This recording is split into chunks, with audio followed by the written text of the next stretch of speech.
Ontem, o ministro Fernando Haddad encaminhou para o Palácio do Planalto, para apreciação do presidente da República, esse pacote de medidas, essas medidas contingenciais aí para ajudar as empresas brasileiras que vão ser e que já estão sendo afetadas pelo tarifaço. O governo não está demorando muito para colocar essas medidas na praça, elas ainda dependem da edição de uma medida provisória, provavelmente. Não está havendo uma certa demora do governo nisso?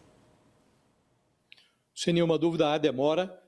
Nós comentamos aqui, Mauro, desde que o Trump sobretaxou o Brasil, elevou de 10% para 50% as tarifas contra as exportações brasileiras, tem uma cara de sanção, não de tarifa econômica.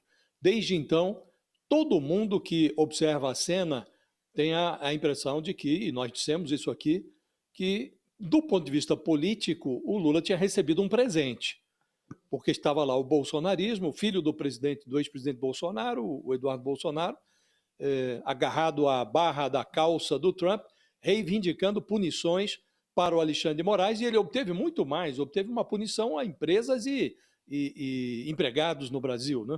Então, era um presentaço, né? E o Lula agora, ele comete erros e acertos na condução dessa crise, né? Nessa entrevista que ele deu à Reuters, ele diz, a minha intuição indica que o Trump não quer conversar, então não vou ligar porque não admito ser humilhado, né?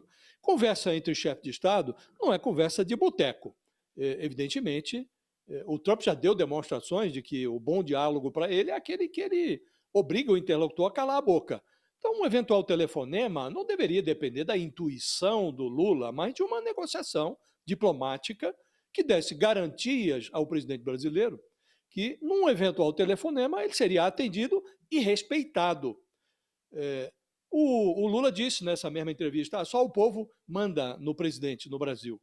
Uma pesquisa do Datafolha revelou dias atrás que 72% dos brasileiros avaliam que o presidente deveria tentar convencer os Estados Unidos a recuar nesse tarifaço. Portanto, não caberia ao Lula, senão, nesse momento, dizer sem meias palavras que deu ordens ao Itamaraty para que faça o impossível para preparar uma conversa dele com o Trump. Isso não é humilhação, isso é uma obrigação do presidente brasileiro. A conversa pode até não ocorrer, mas não cabe ao presidente do Brasil hoje, diante das circunstâncias, senão tentar viabilizar essa conversa. Se fosse mais explícito dizendo isso, sem meias palavras, o Lula não forneceria material para a oposição começar a dizer agora, olha, está vendo, o Lula não vai ligar, não quer ligar, não tem interlocução. E, por outro lado, o presidente fez alguns gols nessa entrevista. Ele fez um golaço quando disse que não vai retaliar, que, segundo ele, não quer tratar os Estados Unidos como o Trump trata o Brasil. Quando um não quer, dois não brigam e tal. Ao Brasil não interessa, nesse momento, retaliar. Fez outros 2 gols quando disse que vai insistir na negociação, que não está encontrando interlocução, mas nem por isso vai retirar de campo o Geraldo Alckmin, o Fernando Haddad, que estão tentando interlocução. E ele fez outro gol quando disse que considera inadmissível a chantagem política.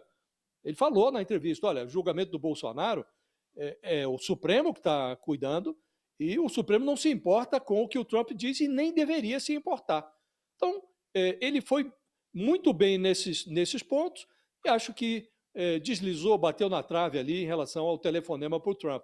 Agora, você pergunta, Mauro, não está demorando o governo brasileiro a colocar na vitrine um projeto de um pacote de contingência, um plano de contingência para socorrer aqueles setores que foram atingidos, no final das contas, pelo tarifaço de 50%? Sim, está demorando. Começou a vigorar ontem, quarta-feira. O governo já está analisando isso há quase um mês, né? E agora diz que está insinuando, o Palácio está insinuando agora que vai ficar para a semana que vem, porque não deu tempo de analisar tudo, há 3 ministérios envolvidos. Ora, a essa altura, cogitava-se, inclusive, desde a semana passada, que o Lula fizesse até um pronunciamento, né, uma cadeia nacional de rádio e televisão, para expor as providências do governo. Teria feito bem o presidente se fizesse isso, mas desistiu de levar a face à boca do palco, desmobilizaram lá a equipagem para levar o presidente ao ar numa cadeia nacional de rádio e TV, e agora estão postergando até o pacote de contingência. Então, acho que tem que ser um pacote muito bem analisado, socorrendo empresas e não setores inteiros, porque já vimos em experiências passadas, na pandemia e em outros episódios, que cria-se um incentivo qualquer para um setor determinado e aquilo nunca mais sai, deixa de vigorar. Os casos aí são contados às dezenas, né? Então, é preciso que seja uma coisa muito sofisticada, refinada, que atinja o alvo. Agora, retardar para a semana que vem, aí acho que o governo abusa do direito de cometer equívocos.